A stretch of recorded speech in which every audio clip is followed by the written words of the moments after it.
Kings Island, once a leader in the coaster industry with a legacy built on thrilling and innovative rides, nowadays it's just another follower in the industry. Let me explain.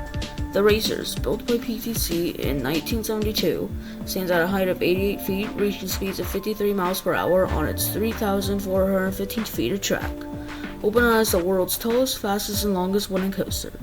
Then the Beast opened in 1979, built in-house by the park, but led by Charles Dinh, who later created Dinh Corporation, reaching heights of 110 feet and speeds of 64 miles per hour, and being the longest wooden coaster to this date, being 7,361 feet long.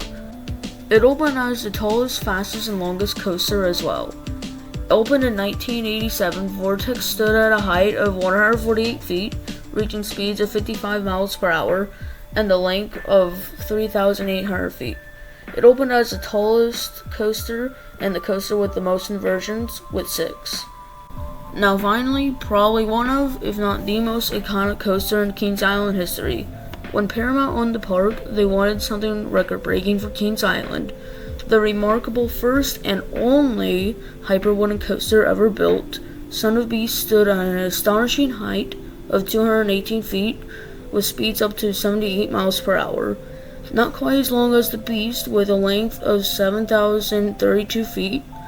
It broke records of being the tallest, fastest, and first inverting wooden coaster, and the only one to have a vertical loop. These are the record-breaking coasters that put Kings Island on the map. But in 2006, Cedar Fair bought Kings Island and 4 other parks off of Paramount, and since then, Kings Island went from a leader to a follower in the coaster industry. The first coaster Cedar Fair added was Diamondback, a B&M Hyper, which Kings Island did need. They also added Banshee, which was advertised as the longest inverted coaster in the world. Not bad, but still not the best. Then they added Mystic Timbers, but because Kings Island already had 3 wooden coasters, they didn't really need it, and I'd rather like an RMC be in its place. But probably the main problem about it is how they overhyped the shed a lot, and acting like it was like a surprise version. But nope, it was just a regular shed. Don't get me wrong, I still prefer it over a regular brake run, but the problem about it is they overhyped it like it was going to be more than that.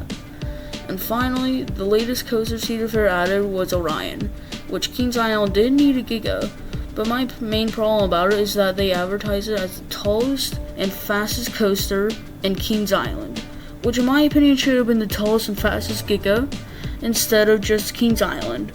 As you see, they added awesome rides, but just nothing special or elite.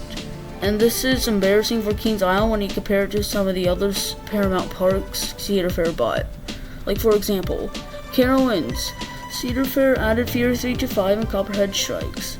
Another example would be with Kings Dominion, a park that has Intimidator 305 and Twisted Timbers. As you see, Cedar Fair won't add an elite coaster to Kings Island, but they will to some of their other parks. But hopefully the next one they add to Kings Island will be an elite one. What is the most embarrassing for Kings Island is that a Fun Spot park has an elite coaster, Air Force One, and Kings Island doesn't. And Fun Spot Atlanta is nowhere near as big as Kings Island. But if Kings Island's next coaster is an elite one, here are my top 3 coaster models that I want to see at Kings Island. First one is an RMC T-Rex.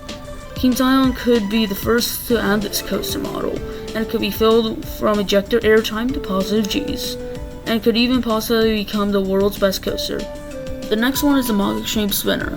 There are only 2 of these in the world, Time Traveler at Silver Dollar City, and Ride the Happiness at Plopsaland. These look to be insane rides that have some crazy spinning airtime, and Kings Island really does need a good launch coaster, and this could also become the best coaster in the world. And finally, we have an SNS 40 coaster, which also looks really crazy, flipping you 360 degrees.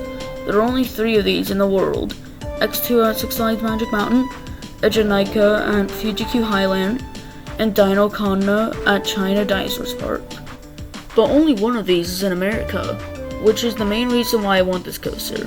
And another reason is that Egenica looks to be an insane contender for #1 coaster.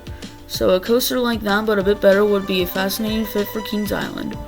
I hope you guys enjoyed this video. Make sure to leave a like and subscribe if you want to, and see you guys in the next video.